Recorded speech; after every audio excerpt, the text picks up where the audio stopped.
Hello and welcome to Bear Football here on the Barroom Network. The Bears fall 27-17 to the Tampa Bay Buccaneers in what can only be called a roller coaster, frustrating game, and the losing ways continue. I believe that's 12 straight losses from the end of last year for the Chicago Bears. John Maffone alongside Danny Shimon and Coach T. Guys, the Bears had a chance at the end. They went to the well too many times with another screen in the middle, picked off by Shaq Barrett and taken in for a touchdown. Opening reactions. Coach T, we'll throw it to you first. Immediate reaction. Man, disappointing all around. Hopefully you can hear me. Disappointing all around in overall performance. I thought the defense flashed at moments, right? They didn't finish plays. They had opportunities. Just didn't make the most of it.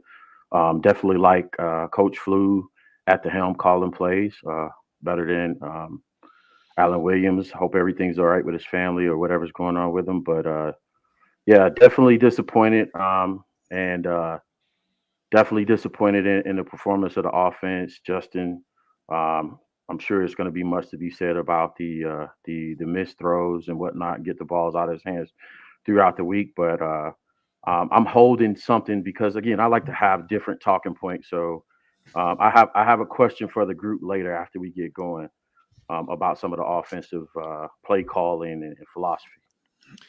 Danny, we'll throw it to you. Initial reaction. We talked at halftime. There was a drive in the second half where you thought, okay, things are starting to put it together, and then per usual, things just can't stay consistent with this team. What's your immediate reaction after this? Yeah, offensively, I tweeted, like go more up tempo, go no huddle, and it looks like just for whatever reason they just seem to operate better when they go no huddle, up tempo. Obviously, they went a little up tempo and got that touchdown to Claypool. In terms of that last pick six, but that was just a great play by Shaq Barrett, guys. It was just a veteran defensive end, read the play, saw the offensive lineman kind of pulling off. Like I said, John, they went to the well one too many times, and then he just made a great play. One hand reached up and made a great play. Basically ended the game. So, offensively, I think that there was up and down roller coaster. I think second half, for whatever reason, they just kind of found a little bit of a groove. Again, just came out with one scoring drive, but defensively, Coach T, it's funny because I think I agree with you. Like, I want Eberflus to start calling these defense, even though they gave up over 472 yards, I believe it was, of total offense. 300 some passing yards to a Baker Mayfield-led offense. There are still breakdowns, and in the secondary. Obviously you lost your two safeties. Brisker came back. That was a positive there. But I think it's time we start talking about maybe benching Tyreek Stevenson. It's I know that the kid's got some potential.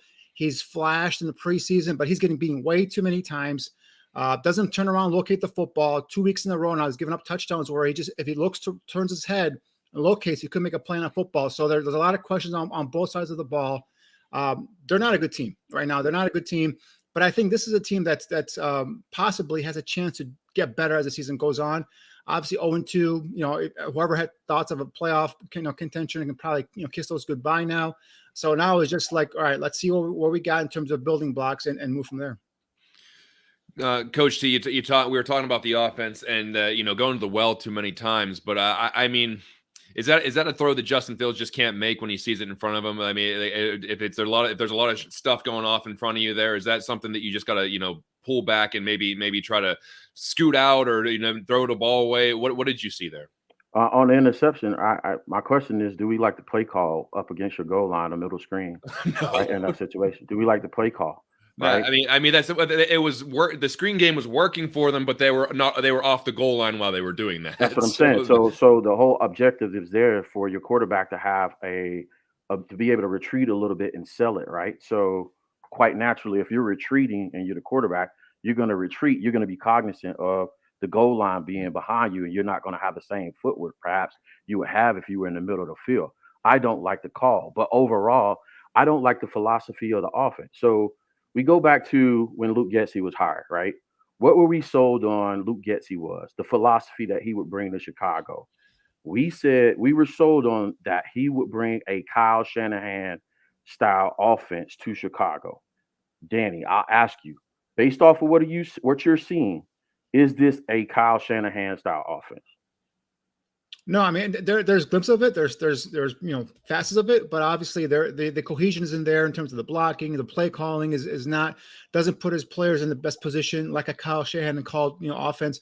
Doesn't put his best players in position to kind of succeed and kind of utilize their strengths. There's a lot to be questioned and a lot to be desired in terms of the play calling here with Luke Getsy.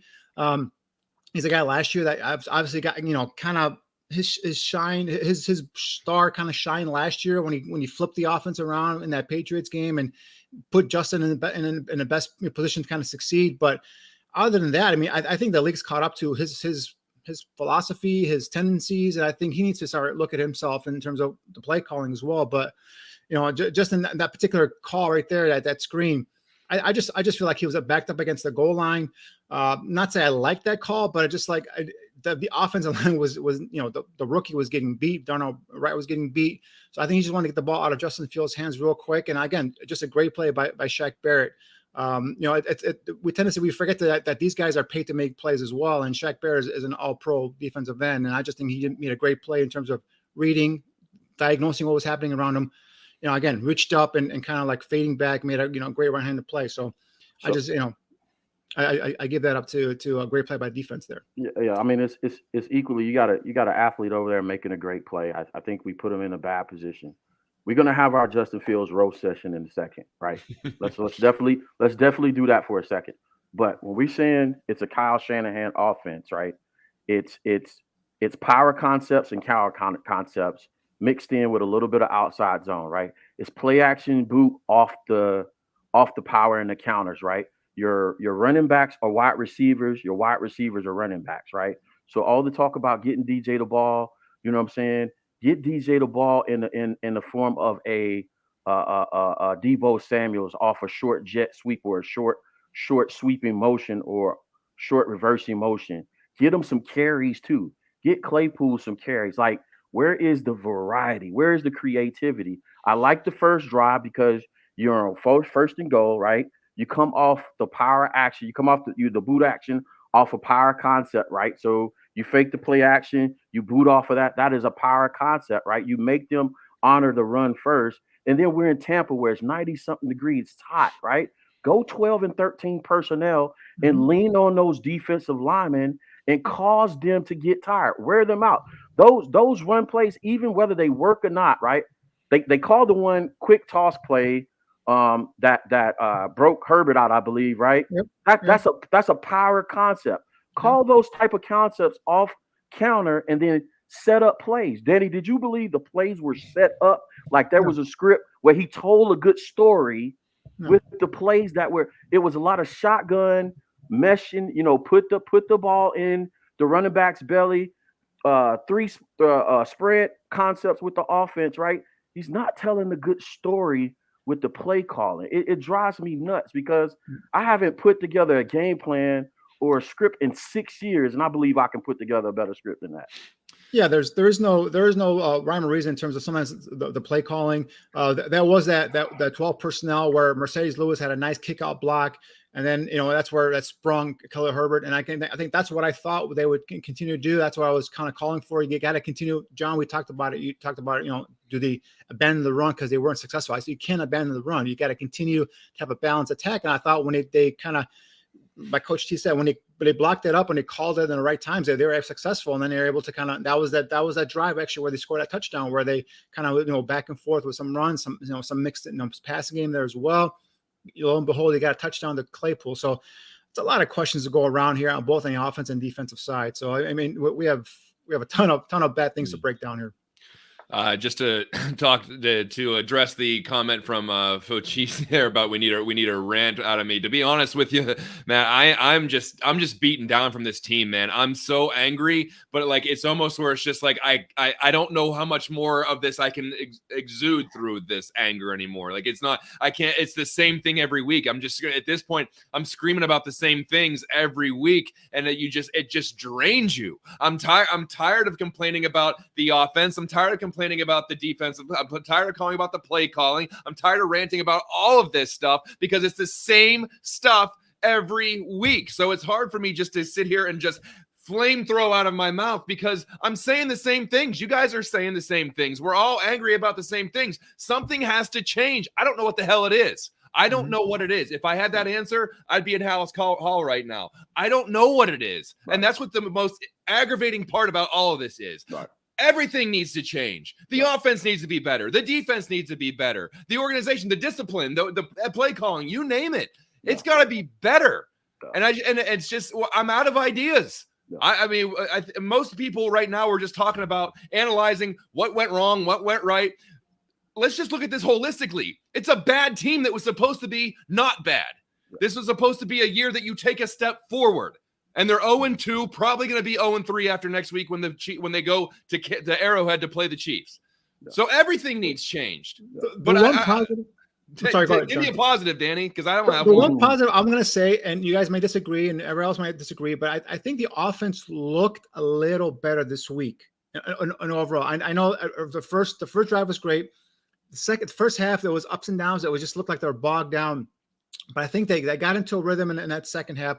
Obviously, the two turnovers are both picks were I think just great plays by the defense. But that's up for debate here. But I just think that they looked a little bit more cohesive. Now they got to fix that offensive line, get it more solidified. Hopefully, continue to get some more reps. Get a starting five that plays together. For these consecutive back-to-back weeks, for crying out loud.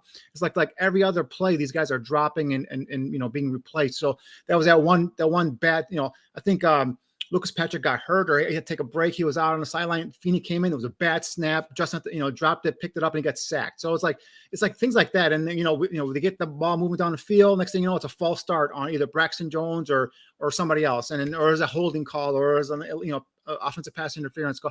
It's just things like that. It keeps breaking them down. If they keep those things fixed, if they can execute, I think they have a potential to kind of continue to build on something here. But going back to what Coach T was talking about, in terms of the play calling, there's a lot I can question. There's a lot I can say, well, what's going on here? Why aren't you doing some of the concepts and some of the, the things that you brought in here and you were told first to do, or you were told us you were going to do. So again, a lot of questions going on, but I think just that's a little positive there. I think that is something we can glean on here, hold on to here. I also think defensively, I think, there were times where they just looked like they were Swiss cheese out there, but when they needed to buck up and get that ball back to the offense, they did that. Now it is Baker Mayfield, but again, it is Baker Mayfield who torched them in that first half as well. So just a little glimmer of hope, John. Just a little glimmer. I'm not saying it's something we can hang our hat on or anything like that, but just a little bit of glimmer of hope there. Let me come to you real quick, Coach T. I'm gonna work because you talked about a Justin Fields roast session, so I do want to jump into that because that's what everyone's talking about in the chat room right now. I do want to address the question I got from the wine tasting question. Do you start the rookie Bajan? I'm not ready to start. I'm not ready to start secret Bajan man yet. Listen, he was a nice story. I'm glad he's on the team. I ain't benching Justin Fields yet.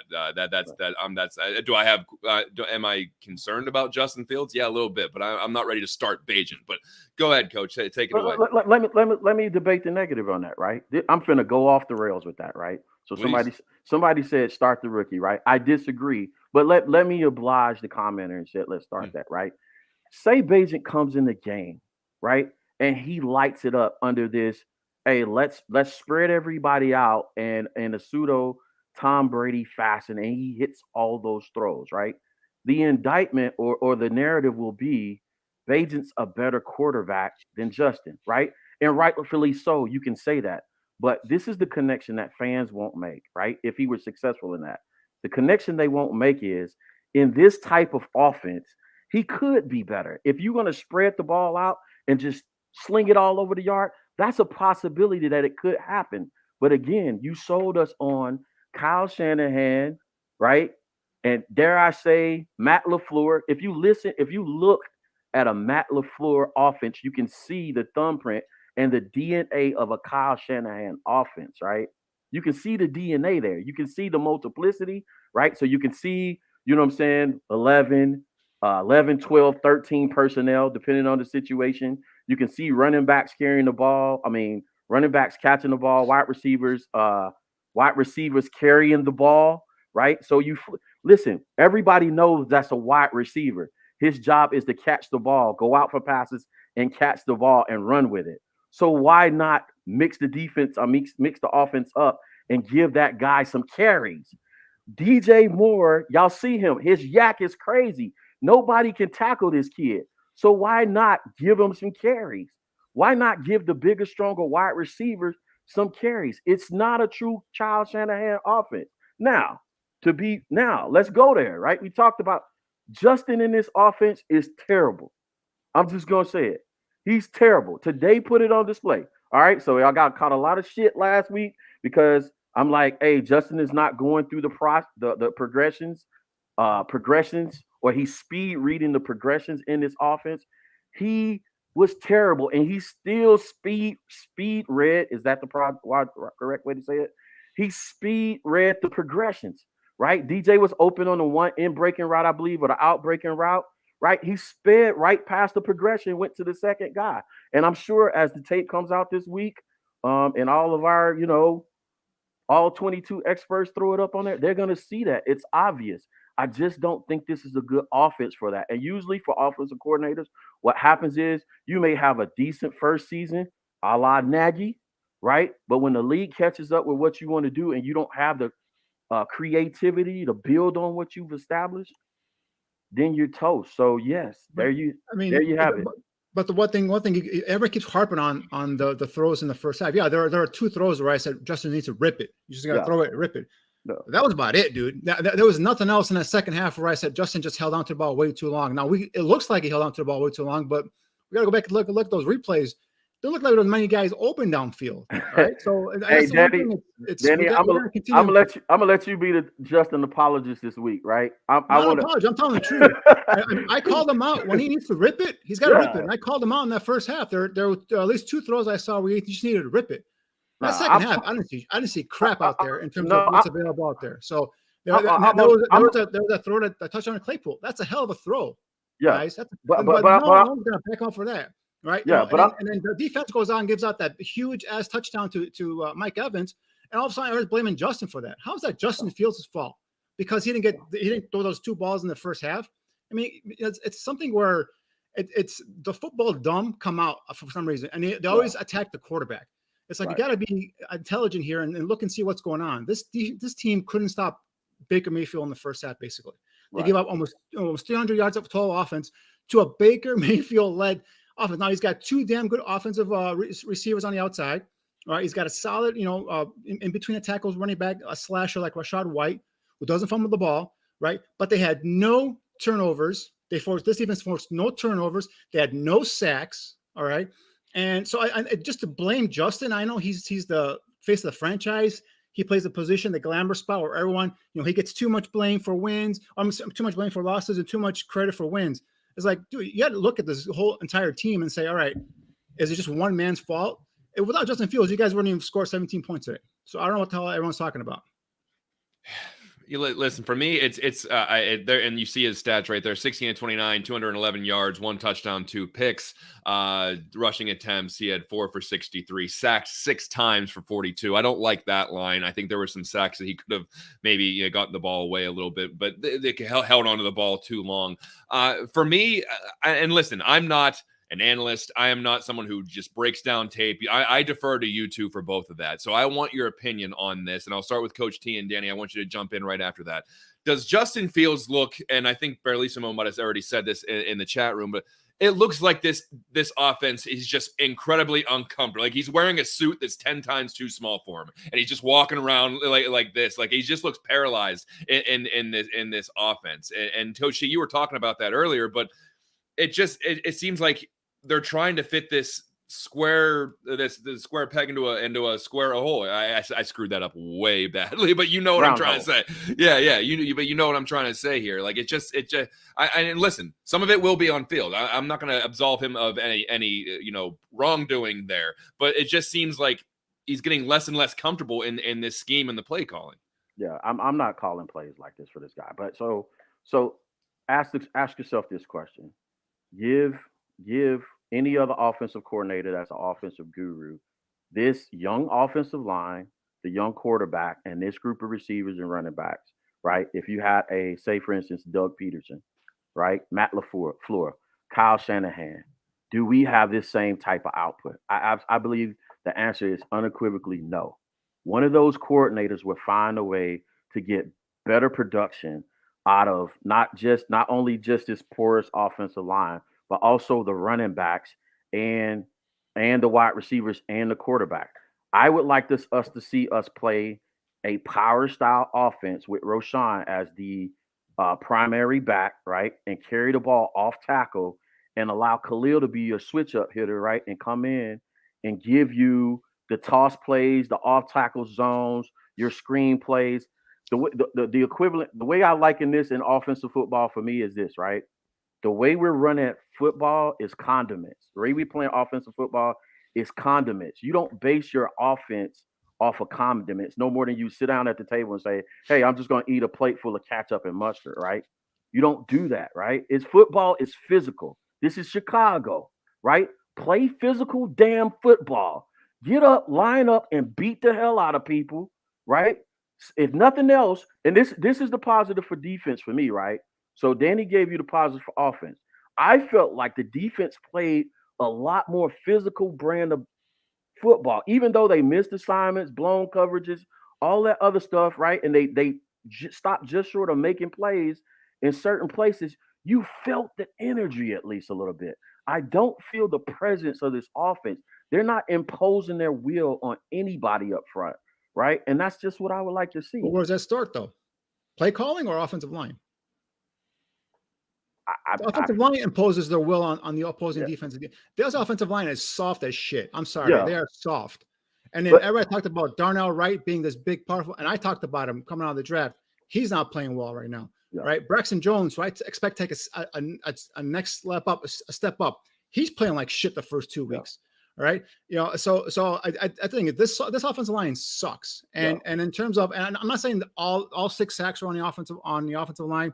There were like at least 2 that Justin should have got the right of the ball. That's 2 out of the 6 or 7 they had, right? So there are other 4 or 5. I'm putting them on this damn offensive line, and you guys can sit there and bust Justin as much as you want. Yeah. But it's the play caller putting him in a position to utilize his strengths. There are not many rollouts. They kept him in the pocket again. With this offensive line, with this type of pressure, with this type of defensive scheme coming at them, not many rollouts. They're running. I think they call one a design quarterback run. Utilize the guy's strength. I know they want to try and limit his running ability, but dude, he's getting getting pounded. They almost took his head off with that 1 sack, right? Was that Justin Fields' fault? Because basically he was right in his lap as soon as the ball was snapped. Okay, so I mean, I know he plays a spot on the offense and the position that it's the glamour position where he gets again all the blame for the losses and all the credit for wins. But we got to be realistic here, guys. It's not all on him. Yeah. And I would real quick. I agree with what Barlissimo said in the comments. Right, too much gun out of multiple spread personnel. Right, and meshing right there. Quick story, and this is true to this day. If I got a job tomorrow to to Danny's point, if I got a call tomorrow and said, hey, we want you to coach offensive football for us, coach, we want you to be our offensive coordinator. The very first thing I install is my power formations. And I say, listen, guys, it doesn't matter what the defense does to us. We're going to go in a I formation of some sorts, right? Power I, whatever, like we do when we pull blasting game in a game. And we're going to run these plays. And I expect in certain plays, when I call this play, I expect you guys to be able to come up to the line of scrimmage and I call this play and you're able to tell the defense where we're going to run the ball, and there's nothing they can do about that. There is no adjustment for we're just bigger, stronger, and more powerful than you are. We try to complicate football into this thing and make it seem like it's so. At the very nature of football, it's a physical game, right? And so I challenge what Danny said a little bit because, yes, it's on the offensive line, but it's also on the mentality of the offensive coordinator.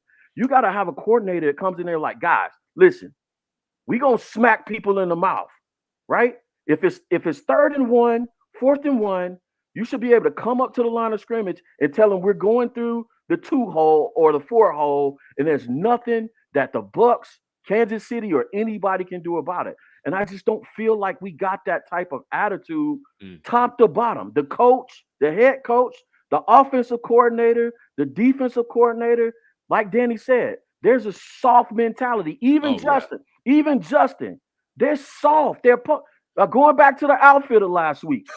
You soft, bro. You soft. This team in general, I think, is soft. I think that there is not a mentality of when we get off the bus, we're gonna bust you in the mouth as soon as the ball's kicked off. I don't think that's there. I don't think that angry bully mentality that we'd like to see in Chicago is there. I don't know if it's been there for a long time. I just don't. I don't think that the everyone talks about culture, Bears culture, whatever, and you can go back of all the jokes we made about the culture of the Chicago Bears, but it really is like they're trying to be a finesse team, but they have no finesse. And they're trying and they need to be bullies. They need to go smack you in the mouth and go get some positive yards, blow somebody off the line. They're soft on both lines, defensive and offensive. And that's why I want to transition over to the defensive side of the ball, because like Danny said, they made Baker Mayfield look like a Hall of Famer in the first half. He ends up going for 318 yards and a touchdown. They gave up, 26 of 34, 317 yards, 1 touchdown, 0 interceptions, not sacked one time, even though they had a couple free runs at him, and he just apparently had Crisco all over his body because nobody could seem to bring him down. And then they had Rashad White gives you a 72 yards. Baker ran for 18 yards. Chase Edmond 2 for 12. They ran the ball pretty well. We saw a little bit of a difference. They were more aggressive on defense as far as throwing blitzes in, but it was the same result. There were a lot of injuries in the secondary, but as Danny said, Stevenson didn't play well, but who knows what the health of this secondary is? I don't think can you bench him? Who are you gonna bring in if not everyone's healthy at this point? So I don't know. What did we see on defense from an analytical point of view, Danny? Well, in terms of the second half, remember first half we're talking about how they're running these T stunts, and then the inside tackle was just not getting out to that outside C gap and giving up that big huge lane. The one that I saw in the second half was now they're bringing the linebackers down, and the linebackers were closer to the line of scrimmage, and they were becoming that quote unquote that gap filler there. So, and I think that's where we saw a little more effectiveness there. We saw Walker kind of pierce and get into the backfield, make a couple stops. I saw a little bit more rallying to the football. This is where in the offseason I was very critical in terms of polls and company where they spent big money on linebackers when your defensive line up front had a ton of holes on it. I'd rather you go spend big money on plug up those holes on the defensive line initially, and then go spend draft capital on linebackers. So this is the half. Even last year, his first pick was secondary guys. You build a defense up front and you work your way back. This guy looks like he's building defense from the way back all up to the front, and that just doesn't jive with me. And we've seen the results here on the football field right now. So the second half they did make some adjustments. It looks like they got the ball out of the Bucs' hands, got the ball back to their offense, but it was just a little too late. So for me.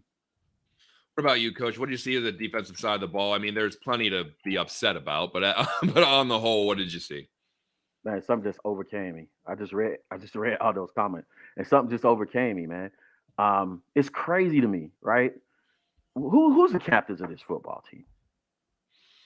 The captains are the linebackers, Terrell Edmonds, and who else is on defense? Talking about? Are you talking about on overall? But either side, they got Justin Jones and Terrell Edmonds are getting captains up front, and then Justin Fields and DJ Moore are other captains on the offense.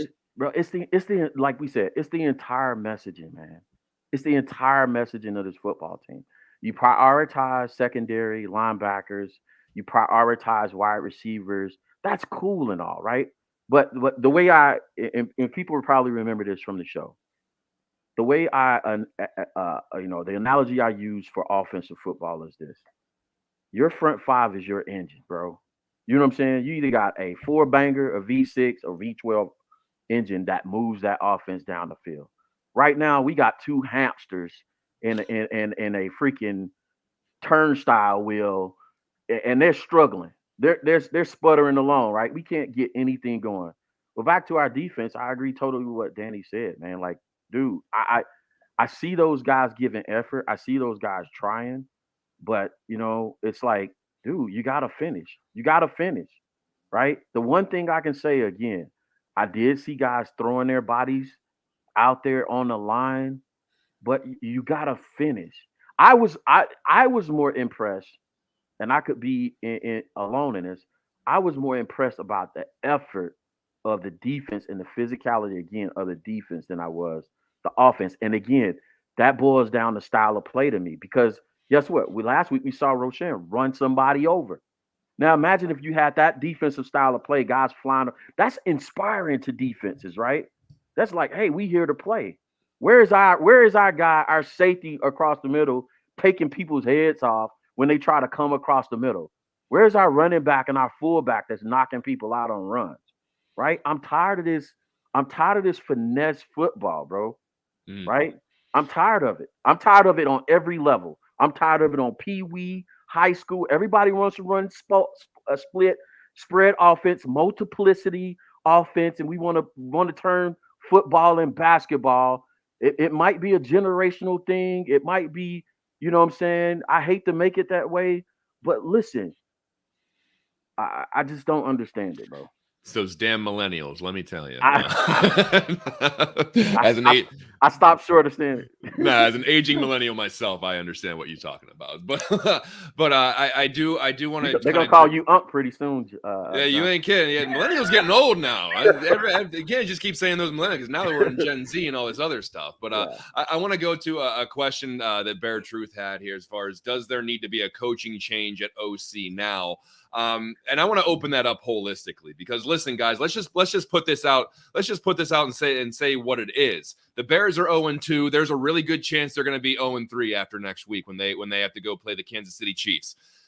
This was not the season that was kind of promised to Bears fans. Once again, no one thought they were going to come out 3-0 and be a Super Bowl contending team. But there was supposed to be real tangible improvement, even if they put up a Justin threw for 300 yards and DJ Moore had 100 yards receiving and they lost that game. That's real tangible improvement that the offense is improving. If the defense played better and some of those linebackers came in and got a few sacks, that's showing real tangible improvement. However, all we have is a more expensive product put in the same crappy bag.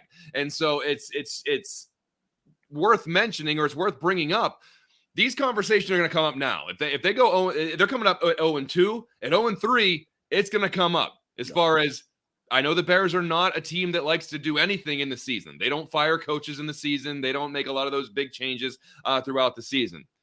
But you would think this team would like to put off some of those conversations a little further down the line than week 3.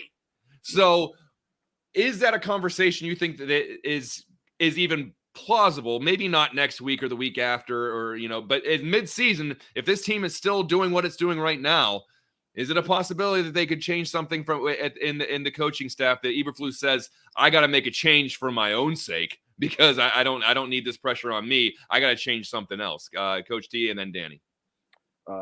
Man, it's going to be hard to make an OC change in the middle of the season, right? Yeah, but I think the one thing they can do is what they did last year, right? take an inward look. I think it's prior to the Washington game. They take an inward look and say, okay, what works for us, right? So my question to Luke Gessie, if he was sitting in front of me, is, if do you believe your offensive line, fully healthy, is better or worse than last year's offensive line?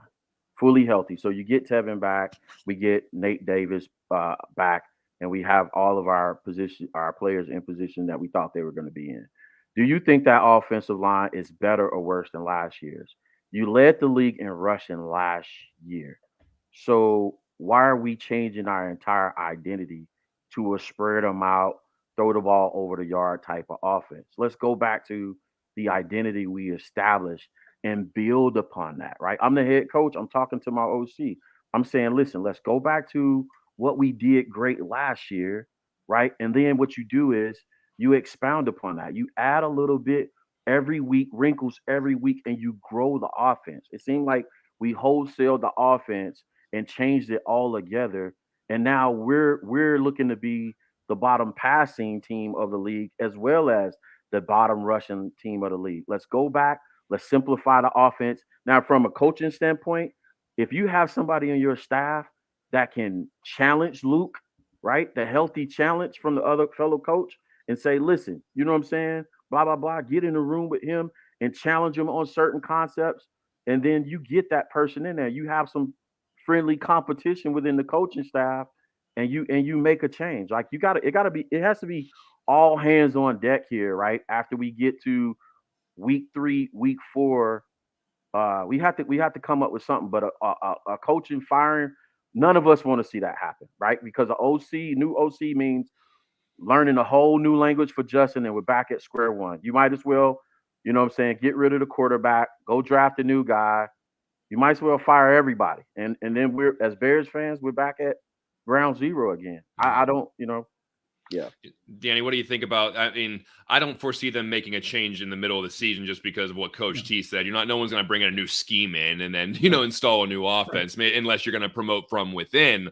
But to his point as well, if you go through another phase where you fire everybody, I don't think Justin Fields, who's coming up on the 4th year of his rookie deal, whoever would come in and said, I don't, maybe I want my own quarterback. So I think that this is as much as I don't want to, it hurts to say this, like they got to make this work. But what are your thoughts on a potential coaching change sooner rather than later? No, you can't do that. I agree with Coach T in terms of, you're going to have to kind of just reset in terms of what you're doing right now offensively and go back to kind of what you're doing last year, what you were, pounding ground, and build your play action game back off of your running attack. You only had 16 carries today, attempted, carries today for 6-7 yards. That's not, you need at least 20, 25 carries per game, 30 if preferable, to kind of build that, get your offensive line sweating there, get them leaning. Again, if your offensive line can move guys off the line of scrimmage, that's another whole different concept there as well. The other thing is, who are you going to replace him with? Andrew Janocko, the quarterback coach, he's never called plays in his life. I don't even know if he's called them in high school as a coach. Who knows? So you're talking about bringing another OC who has no play calling experience whatsoever. Listen, it's 2 games. They look discombobulated on offense. I saw a little glimmer of hope. A lot might disagree with me in terms of, offensively, but again, goes back to my point. I think Coach T agrees with it. It's all starts with the offensive line, and then it goes from there to the play calling. So the offensive line right now, Darnell Wright's not playing well. All right. I think actually Ja'Tyre Carter, I go back, take a look at tape, but Ja'Tyre Carter, I think, had a pretty solid game there, filling in for Nate Davis. Lucas Patrick, I think, had an okay game. Whitehair, I didn't really notice him that much. And then Braxton Jones, again, penalties, and he just gave up a huge sack in that second half as well. So he's got to get better. So the tackles aren't playing well. And if Tevin Jenkins comes back and you solidify the interior of that offensive line, go back to just running the football, building your passing game off of the play action, utilize Justin and his legs more often than just keeping him in the pocket. We understand what your goal is. You want to make him a pocket passer. But once you get him rolling out, get some confidence, now you can go back there and make some throws. You saw Justin today operating in that pocket, making some throws from the pocket, like everyone wants to claim about, right? So again, is he not pulling the trigger? That first half, I saw 2 plays where he didn't pull the trigger. But second half, I didn't see any openings there. I just saw him getting his head taken off a couple of times by some vicious sacks. So there's some slight glimmer of hope there, but in terms of making that wholesale changes now, no, you can't fire coaches now after 2 weeks. And again, even if you did fire Getsy, who are you going to hire him? Who are you going to replace him with?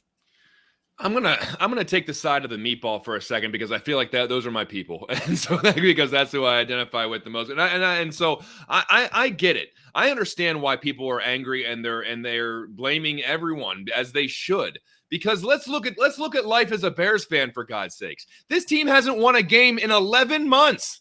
October 24th is the last time the Bears won a football game, and it was Monday night against New England. You're allowed to be pissed off. You're allowed to just spit all that vitriol out that you want. They've lost 12 straight games. And so, and then you have last week, you have a coach talking about going back and looking at the tape, and you're having PTSD from Matt Nagy press conferences. So you're allowed. Listen, I'm mad. I'm real mad. And so there's a lot of misguided.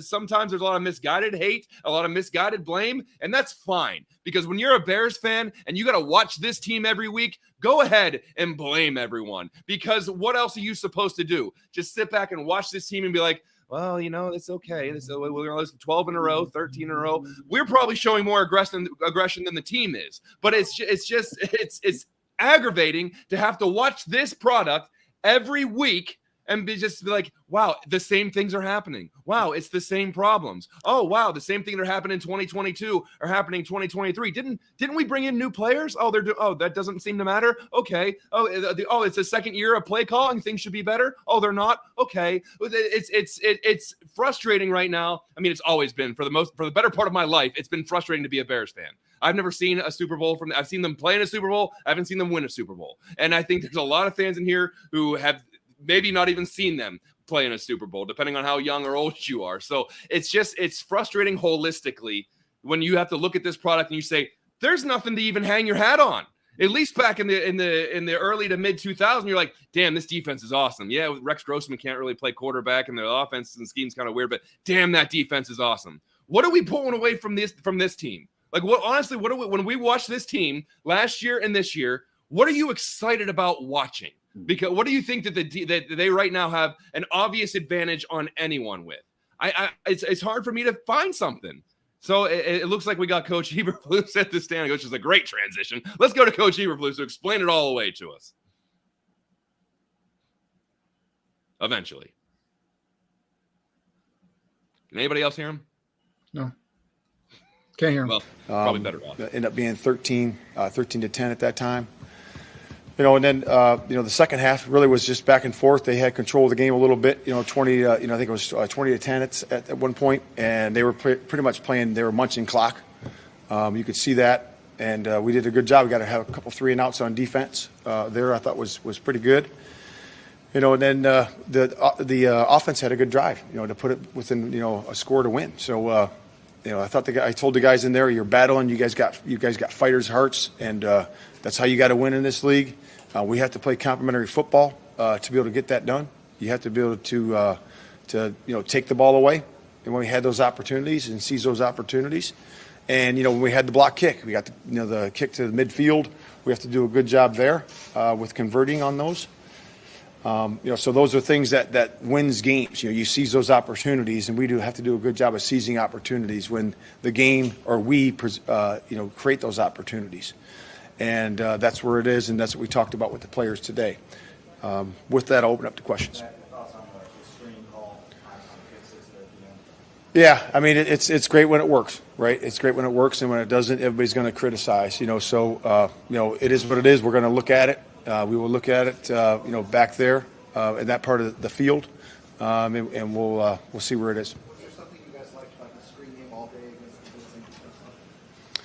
Yeah, you can pop some runs on it. You saw a couple of those. I think they had a corner cat one time late in the game, and we got one to Herb. Herbert got a nice one on there. And then when you can catch them like that, you can get some guys out in front and get some good yardage, which we did on that one. Claypool had a nice block on the side there to get some more additional yards. So there's a way to you can definitely get him there. What did I think of Claypool? It was good. It was good. Yeah, I thought his effort was good. I thought he did a nice job. Obviously, catching that little skinny post, in the end zone there was excellent. I thought it was really good. What does Justin need to do to make sure that doesn't wind It's just about rhythm and timing of it. It's the rhythm and timing of it. That's a rhythm and timing play. We just got to make sure that's right. And, and then Shaq made a nice play. On that drive, in the first half, we got to look in the field goal offensively. What's your assessment of adjustments on that last 3 plays for that series?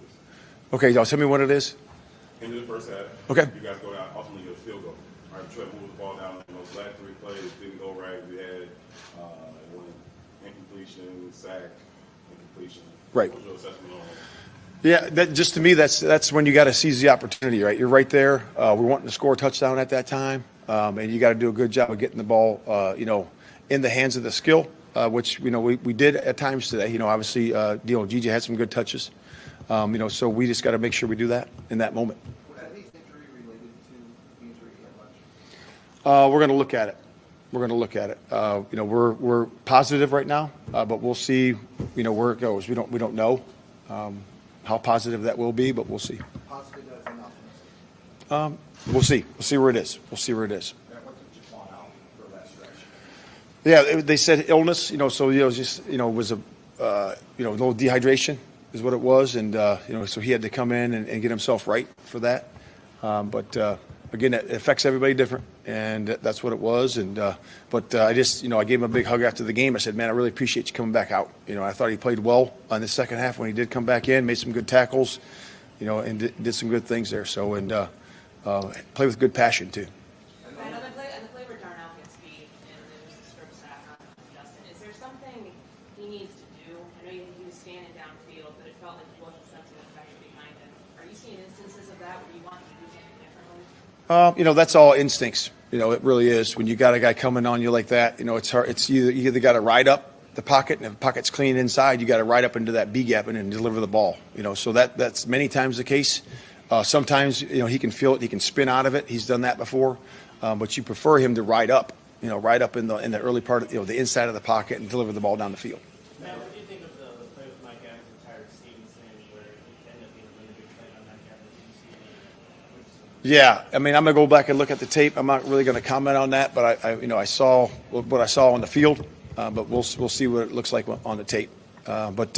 Again, on that one, we had a nice little pressure called there, and we just got to do a good job of timing that up. We got a good hit on the quarterback on that one. We just got to tie it up just a little bit better. At 0-2 and the way these two Sundays have gone, it feels heavy. What's your sense? Yeah, I see improvement. I do. I see improvement. It was definitely better. I see guys fighting. I see us executing at a better clip, and it's a long season. And to me, we just got to keep doing that. We got to keep doing that, and good things are going to happen. And the guys believe in that. The coaching staff believes in that, and we're just going to keep moving forward. After these 24 hours, we're going to work and get to work on Kansas City. It's been a long time since the guys have had a taste of victory. The underdogs on the road next week. Any concern that kind of starts to weigh on the guys and start to kind of lose them? No, not at all. This is 2023, so there's a lot of guys in that locker room that weren't here last year, right? And a bunch of them. Free agents, drafts guys, a bunch of guys we picked, and it's a new football team, So we're getting the chemistry together. We're getting the guys together that are playing together for the first time in a season, and we will make that work. And the guys are very optimistic about that. 67 yards on the ground in the running game. How much moving forward are you looking for more of a balance in running the ball, so kind of helping that offense out just a little bit more, maybe taking some pressure off Justin a little bit as well? Yeah, you're always searching for that. You really are. You're always searching for balance. That's when you play winning football. When you stay ahead of the sticks like that, when you have a good running game, it opens up the play action. And, we have to really put the hammer down on that and make sure we do a good job with balance. How do you answer the inconsistencies with the offense? Great first drive on the script, and then there's 6 that don't result in anything. And then there's that one where Chase gets it that has a touchdown. Justin, the in-between period, just kind of felt like a roller coaster throughout the game. Yeah, it's all about execution, right? It's about how we execute. And to me, when you go back and watch the tape, it's about that. It's about guys executing the scheme and making plays inside the scheme. And that's when good things happen. That's when you move the ball. And, when you get the ball to special players, sometimes they make guys miss. And, we should have scored on the one that was thrown over to DJ. He barely stepped out on the one. But man, he was trying to score. So, but that's just an example. But yeah. Do you anticipate Allen winning back this year? What's that? Do you anticipate Allen will be back? Yeah, I have nothing further on that. Just 30-30 US in terms of whether this is a long-term, short-term thing? yeah, I can't right now. All right. That's probably enough from Coach Eberflus. Yeah, he said it's a long season and it's going to be a long season. He's right about that. Of course, he has to go back and look at the tape. Don't worry, Coach. There'll be plenty of people doing that for you and analyzing every little decision that you have made throughout this game and the week before. Did he clarify the Mooney injury or say anything about it? I didn't hear that. Not that I picked up. Okay. No. Yeah, they said it was a knee. I just hope it's not serious. Yeah, I'm not exact. I didn't hear. It was kind of going in and out on me, but we'll obviously be monitoring that as well. Listen, we're hearing. I mean, there's just a lot of this is what happens whenever you're losing games and your team has lost 12 straight. And from what I understand, we might have a graphic about Coach Eberflus's record as the Chicago Bears coach. But before we get that up there, it's just. Listen, this is what you say whenever your team hasn't won in almost a year. I got to look at the tape. We're making improvements. Our attitude's right. Everything other than we're winning ball games. Right. and there's, as you see the graphic right there, win-loss total for Coach Eberflus, 3-19. So currently 0-2 as in 2023. And so, look, we've seen coaches fired for far less, but when you look at that and you have the new team in this year, what can you possibly analyze as far as what he's saying right now, Danny? For me, it's just coach speak right now, and unfortunately, we talked about earlier, inspiring confidence. Like right now, Eberflus doesn't inspire confidence in me. It doesn't inspire confidence, I don't think, in anyone here or our fan base. So that's the problem right now. What's going to inspire confidence is turning around this going back to last season, a 12-game losing streak and getting a damn win. You talk about creating turnovers on defense, creating pressure on defense. You're not doing that right now. All right. And then, in terms, that's why one of the reasons before this hire was made, I was on record saying, hey, Doug Peterson is a guy I wanted. Jim Harbaugh was a guy I wanted. I wanted an offensive-minded coach because your building block was your quarterback, and I wanted him to take over and kind of mold that quarterback and make him into the player.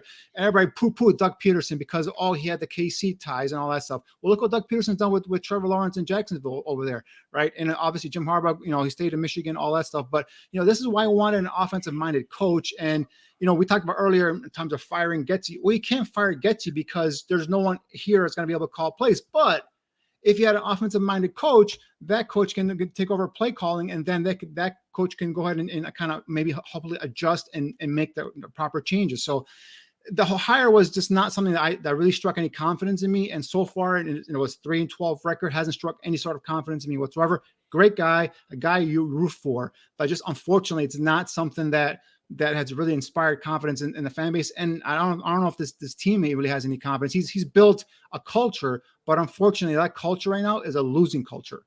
Yeah. And Coach T, I think you kind of talked about this earlier as far as the attitude. And is this a guy that you feel, and for all we know, Coach Eberflus is a good guy, guy that you want living across the street from you.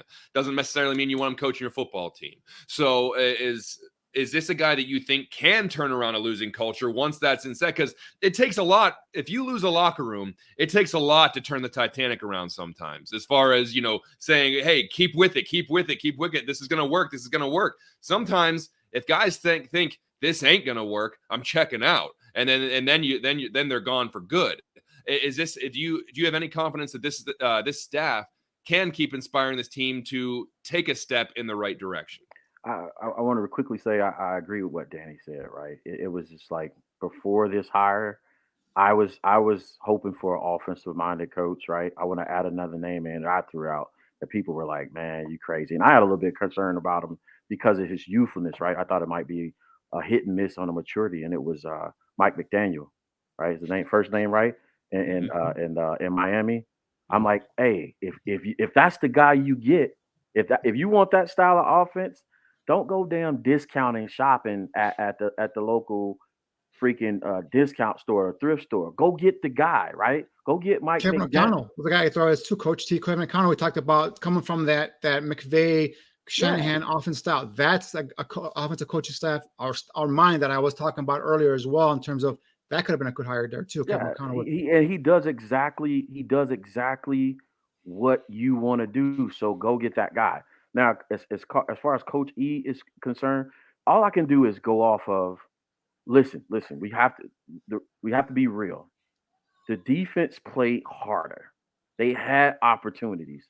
Last week they had nothing for us.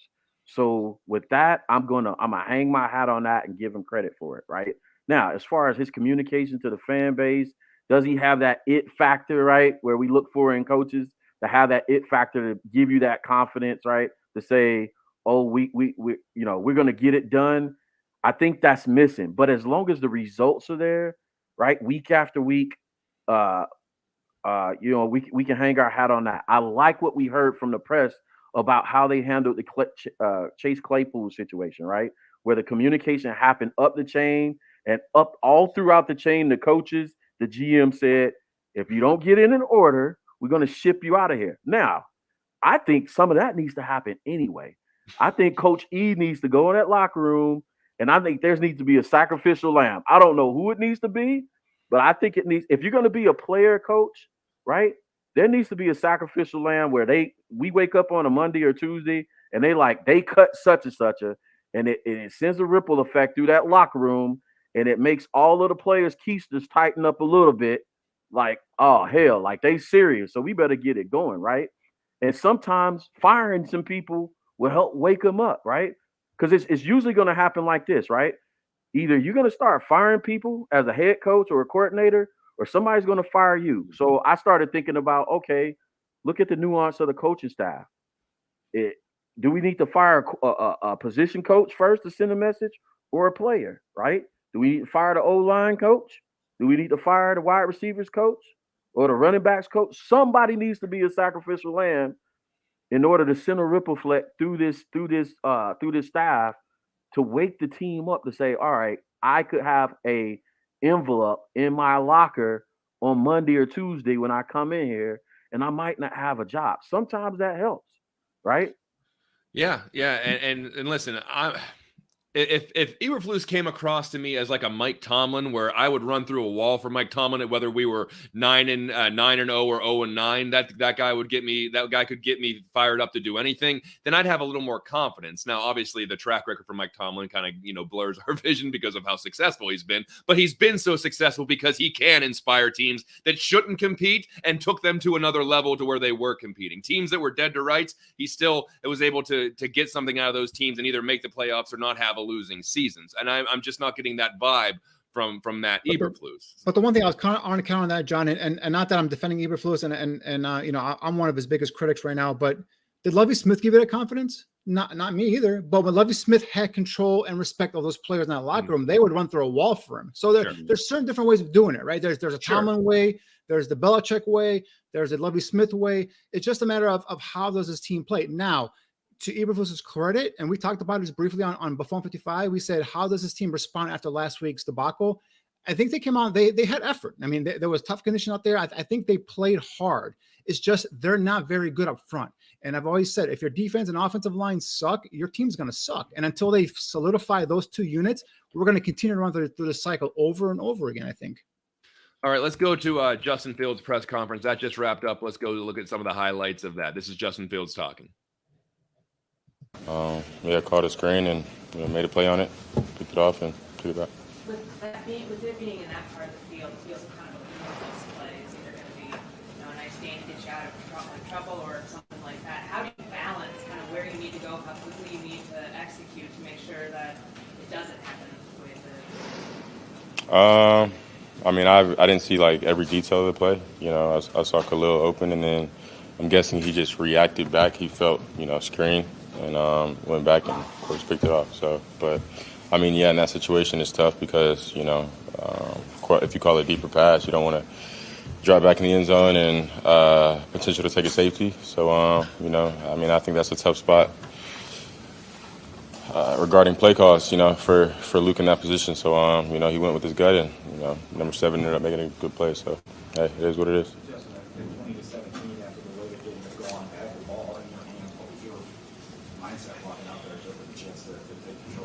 I was ready to go. I was ready to, go down there and, try to score a touchdown, but at least get in field goal range so Kairos could tie it up. But, we practiced 2 minute a lot during the week.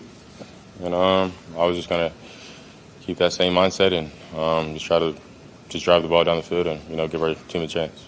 You said that you felt conservative last week. How do you feel going into this game plan? How the defense react? I felt a little bit better. Definitely threw the ball down the field more. DJ had a nice few catches down there. Chase, of course, had a nice touchdown. So definitely felt better this week for sure. Rest of rushing opportunities didn't materialize today? Am I surprised? Yeah, for you. For me? Yeah. I don't know what their game plan was, but their game plan could have been to stop me in the run game. So I have no idea. But when it goes that way, you got to do something else to, score on them. So it is what it is, like I said. And, sometimes they, till the ends. I didn't have any, I tried to pull it one time. The first on a read, I should have handed that one off. And then, the other times we, did a read option. The defensive ends played me. So, it looks like they weren't trying to, let me get on the outside and run with it. So. You guys marching scores in the first drive, and you have 6 in a row where you kind of feel stuck in the middle. Mm-hmm. Put a finger on kind of how to get unstuck fast. I think it's a number of things.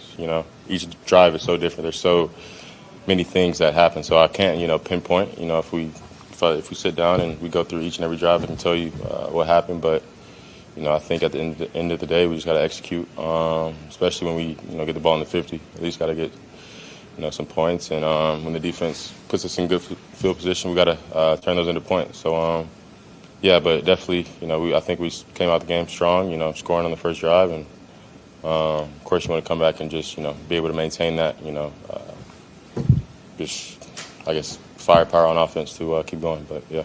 On the second touchdown drive, did the downfield opportunities present themselves differently than they had earlier in the game? You were 2 of 3, on some of the deeper passes, and it felt like the offense was in much more of a rhythm that second drive. Yeah, I think so. That's what it showed, the plays and stuff like that. So I think they definitely presented themselves, and of course, when you have good protection, it makes my job easier. And of course, we're able to throw downfield. So. Just on the first drive, you got DJ at the second completion that you had on third down with the blitz coming. Yeah. Just do that play and just how nice it was to see that execution sharp. Yeah, my main thought this game was, get him the ball. He's probably one of the best playmakers we have on offense, so just want to get him the ball. But yeah, he just had a choice route, made a good decision on the choice route, broke out, and line protected enough on that play, and of course it was a big play. So he's smart in those situations. He always makes the right decision, and like I said, it was a good play all around. What's your perspective on how much needs to be fixed here after this first 2 games? It is early in the season, but there have been some big problems in things. Yeah, you said what needs to be fixed? What's your perspective on how much needs to be fixed? How far away you guys are from being what you want to be? Yeah, I think we have a long way to go. But I just think if we keep working, we'll get there. And I think everybody has to keep that mindset. I think in this position, 0-2, you can do one or two things, and that's either lay down and just kind of throw in the towel and just say whatever. But I don't think anybody on the team's like that, and it's my job, it's the coach's job to keep everybody going, keep everybody's morale up, because like you said, it is a long season. But we definitely have a lot to fix. Definitely have a lot to get better at. So that's what we're going to do, just take it day by day. It's been a long time since you've won good, since you guys have won good. How do you not let that frustration bother you? It does, but at the same time, we're going through a storm right now, and like I said before, you can just be in the moment, just take it day by day, and just be grateful for what we do, what I do. Because I can look back to when I was a kid, I would never see myself in this position, so I can be grateful for it, and give my all each and every day. Each and every day, I have the opportunity to do what I do and be the quarterback of this team. And but of course, it's frustrating, not winning. But I think at the same time, like I said, just take it day by day and just, not really worry about the past. The past is in the past. We can't do anything about that. It is what it is. And, you got right now, and, of course, you got the future. So, yeah. Can you go back to that drive right before y'all got the ball? One of the awesome wins in the strip sack. Y'all drove down the field, then you had the 3 plays. One of the sack, and then you had the execution out to Khalil, and then obviously the strip sack. Evaluation on those 3 plays towards the end of the half. Yeah, I think did that end on the field goal? Yeah. Yeah, I mean, we just got to execute better there. I think, I got to go back and look at it, but just got to execute better. I think the O-line did a good job protecting, those last few plays. And, just got to execute. So, yeah. So there was Justin Fields. Just some quick reaction to that.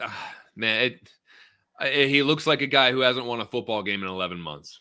And it's unfortunate because that body language is, he's taking this hard. That he hates losing. And as fans hate losing, the players hate losing. But to me, it just looks like a guy that is just down. Like, just the morale for him is down, whether it be, I don't know if it's anger at the coaching staff, anger at himself, anger at the play calling, whatever it is, probably not anger at the teammates, but whatever it is, it just looks like a guy that is just, for the love of God, get the guy a win, so to speak. Coach T, what'd you see out of that? Oh, man. For me, what I was reminded of was the questions, and ironically, Herb asked that last question that we heard, Herb Howard. The questions that Herb asked Justin during the week about, his relationship with Luke Getsy and his input on the play calling, right? And his response, it left something to be desired, right? It's like, hey, he calls the plays, I run what he calls, and it didn't inspire confidence because, again, it has to be a mutual partnership between the OC and the coordinator, right? You got to go. And again, I don't know if Justin has the maturity yet where he can go in there and say, Coach, listen, bro, I get it. You know what I'm saying? You're the OC. I'm the quarterback. You're the boss. I'm the employee. I'm supposed to do what you say do. But real talk, I need some more leeway. I need some more say in the offensive game plan. That's why it troubles me top to bottom about the level of experience that the coaching path have. We have novices at every level. Head coach, OC, DC, quarterback, O-line, like new running backs. We're just an immature football team and therefore no good. So I don't feel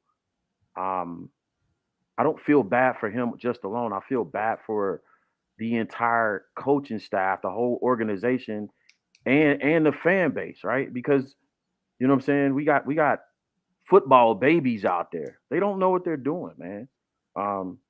And that's just my take on it. Danny, what did you see out of QB1 there? Yeah, definitely. This kid is frustrated. I mean, he's a competitor. This is a guy that really wants to come out there and compete and win and help his team win. And obviously right now we talked about it, John. With a 12-game losing streak going back to last year, he's not in a good place right now, and he wants to come out and just help this team win. And unfortunately, right now they're not good enough to win. So, like I said, the one bright thing or small glimmer of hope is I thought the offense played a little bit better today. I know I might be in a minority in there, but I think overall I think they're getting a little bit better. Now that could all be blown out the water next week when they go up against KC at KC. But I think Justin and DJ Moore, obviously connected today down the football field. We'd like to see a touchdown there, but I thought Claypool getting involved with that touchdown. Now we just got to get the running game going, like Coach T and I have been talking about. Maybe get a offensive unit together, line unit together, have them gel, have them start running and utilizing those 3 running backs and getting that run game going. Now you build your play action game and now use Justin Fields' legs. Get him out of the pocket a little bit. Next week versus Chris Jones and those guys from KC, you pretty much have to guarantee that middle of that field is going to be that middle of the offensive line is going to be pressure there. So getting him away from that, getting him rolled out, use his legs a little bit more, I think that's going to open things up for him. And once you get some positive, some points on the board defensively, I think I want to keep Eberflus call on defensive plays. Again, I saw some more, in terms of a little more cohesiveness on defense, even though they gave a ton of yards. I criticized them in the first half. I think second half they kind of bucked up a little bit and made some stops, minus that big touchdown to Mike Evans. But I think this is a team that possibly could get better as the season goes on. I'm not saying they're going to go ahead and go on a Detroit march and be a playoff contender, but I'm saying I think they're going to gel and get a little bit better as the season goes on. So I might be a little more positive than anybody else out there, but I just see, there are playmakers out there. There's playmakers at quarterback and Justin Fields, a playmaker out there and DJ Moore. I think the running backs are pretty damn good in the backfield. So we got to get that offensive line fixed, get the play calling fixed. I mean, another example of the play calling where there was that one route, I think Justin was backed up in the end zone, and both DJ Moore and Cole Kmet ran the same damn route, and they're both sitting in the same location. Like, how does that happen? So either it's a bad play design, or that's just miscommunication and the team just not executing the plays like they're called. So I don't know if that's more coaching, if that's more practicing, or what it is. But it's just not clicking in on cylinders. Having said that, I think they did get a little bit better than last week. So I'm going to take a little bit of a positive out of this loss, and hopefully this is a team that, as the season goes on, gels and becomes better offensively and defensively. The eternal optimist, Danny. I appreciate you very much for that part of it. It's a glimmer. Small. Yeah. I'll take that over anything. I'll take that over absolutely nothing. At least the door's not completely shut for you like it is for most people. So that's good. That's good to hear. Coach T, what do you got for us as we're about ready to wrap up? Yeah. My glimmer is there too, and it's the first drive. But my question for Coach Eberflus would be, what does he mean by complementary football, right?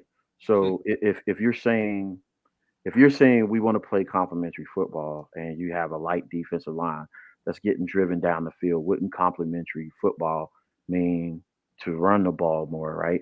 To give that defense and defensive line a rest, right? Because they're not great, right? So we run the ball to give them more times in between possessions. Like Danny said, we need to kind of double those run call out plays. And then the thing that I said pregame, right, and I've been saying the whole time about this offense overall, it still seems a little bit bipolar to me, right? It still seems either from the passing games, I'm going screen or I'm going down the field with 10-plus yard passes, right?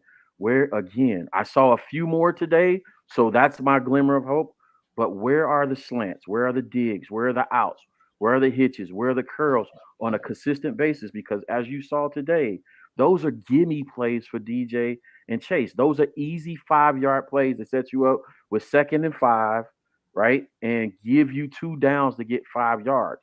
And I think we start thinking about fancy offensive football and we forget about just the rudiments, the small things, right? So I'm still going to challenge Getsy to give me the digs, the outs, the curls, the picks, the rubs, the short intermediate games, the slants, all that in between that give me plays so we can stay on schedule, right? So that's all I want to add to that. All right. As we're winding this down, let's go to final thoughts. Let's put a bow on this thing. Danny, I'll give it to you first. Coach, follow up quickly, and then I'll bring us home. Yeah, final thoughts. It's gonna get rough next week, guys. Don't expect a miracle victory. Although any given Sunday, a team can pull out a victory, but I just don't see it next week. It's gonna be another bloodbath probably. So just hunker down and get ready. Like I just kind of preach here real quick. I thought I saw a little bit glimmer of hope. Hopefully, another week of practice, another week of being together and get a solid 5 starting offensive line. Could possibly, see some more production there on offense. But just kind of like what we've been preaching here, get the running game involved, whether it's the backs or Justin Fields, and try and take some pressure off, that offensive line in terms of sitting back there and pass protecting and, clean up the execution. There's still too many penalties, too many mistakes on offense. And then defensively, we saw a better effort at second half, but again, just the up the middle, they are unable to stop anybody. Losing, your starting safeties didn't help anything, but just kind of see if you can do something where you can get some more pressure, maybe pressure the A gap with linebackers or something where you can kind of solidify that run defense. And now in terms of the secondary, Tyreek Stevenson, I'm sorry, but I know you're a rookie. I know you have some exciting traits and you have some enthusiasm in you, but way too many failures back there, lack of communication, not turning around 2 weeks in a row, looking for the football. I think it's time you start, kind of challenging him, and whether it's Jalen Jones or if it's Terrell Smith, the other rookie, getting some more time and kind of putting Tyreek on the bench here for a little bit, not entirely, but just kind of like pulling him here and there, just so he knows and that he's not just guaranteed that spot, whether he fails or doesn't fail. But it's just minor things you can tweak here and there. But unfortunately, there aren't any miracles that are going to be walking through that door that's going to make this defense turn into the 85 Bears or this offense turn into the greatest show on turf. So we're just going to have what we got right now and just kind of build slowly but surely week in and week out. All right, Coach, what do you got for us as we head out? How can I follow up Danny on that, right? He nailed it, right? So, yeah, just, keep making strides on the defense, right? Make small tweaks here, right? As we steer the ship, right? Small tweaks on defense, like Danny said. Let's finish those plays now where we had guys, quarterbacks, quarterback within our grasp in the backfield. Let's finish those plays. Let's tackle better. I agree on Tariq Stevens. Something has to be done there. Offensively, I think we need to start looking at, again, changing the philosophy on offense to run the ball more, to shorten the game overall. Keep the clock moving, shorten the game overall. Keep the especially this week going in the Kansas City game. You got to think about running the ball just to keep possessions down for Patrick Mahomes, right? So it might be a good week to change for philosophy overall. And all we can do is hold on until Tevin Jenkins gets back. Hopefully, he gets back healthy. And Nate Davis gets back so that we can see what we have in the offensive line, so we can have that V6, V12 engine we're hopefully to have, and see if we can move the ball on the ground better. All right, as we put a bow on this one, for me, it's just I think I saw in the chat room was my buddy Mr. Whitfield saying the Chiefs have been struggling on offense until next week. And so my fear, and I feel like this might actually be a thing, is the Bears are going to be everyone's get right game. Your defense struggling, that's okay. The Bears are coming to town. Is your offense struggling? Don't worry. We're going to Chicago next week. And I just fear like this is the team where everyone's going to get right. They're going to have a chance to work on things, and it's going to be a lower level of competition, and they're going to be able to fix whatever was bug in their system. They can work it out against the Bears. And the Nagy revenge game. Yeah. Oh, I can't wait. And I'm sure that storyline will be brought up plenty of times. We'll see plenty of ISOs on Matt Nagy. But anyway, I know it's only 2 games. For some reason, this just feels really crappy. Just because of the way that we're watching this team, we're seeing how it's not overly progressing, not progressing well. And if it is progressing, it's at a slug's pace. And it's not what we thought we were getting coming out of the gate in 2023. It looked like a lot more 2022. So hopefully something changes. Next week it's a heavy task to say, hey, go fix it against Kansas City. But we'll see. Before we get out of here, just a reminder, Bears coverage continues tomorrow morning with former Bears Director of Scouting Greg Gabriel on Tuesday. Bare Their Souls, an uncensored look at the Bears' winless season, and a special segment devoted to NFL films. And then on Wednesday, Mac and Reed share their thoughts on the Bears before I come with Danny and Alyssa to put a nail on this loss and look ahead to that Kansas City game. But hey, we appreciate everyone who, and Danny, real quick, go ahead. One more small glimmer of hope. Every team in the NFC North lost, so the Bears are only one game out of first place, guys. One game out of first place. They've been working all year for this, and they're one game out. That's what we have to show for this so far. So it's you know what? It's never positive. Over till it's over, I guess, Danny. But we appreciate everyone who listened and watched this show, whether you watch the live version, the podcast version, the audio version, or the video version, whether this is your first time or your 50th time. We appreciate each and every one of you. But that'll do it for Bear Football. For Coach T and Danny Shimon, I'm John Buffone. We'll see you next week.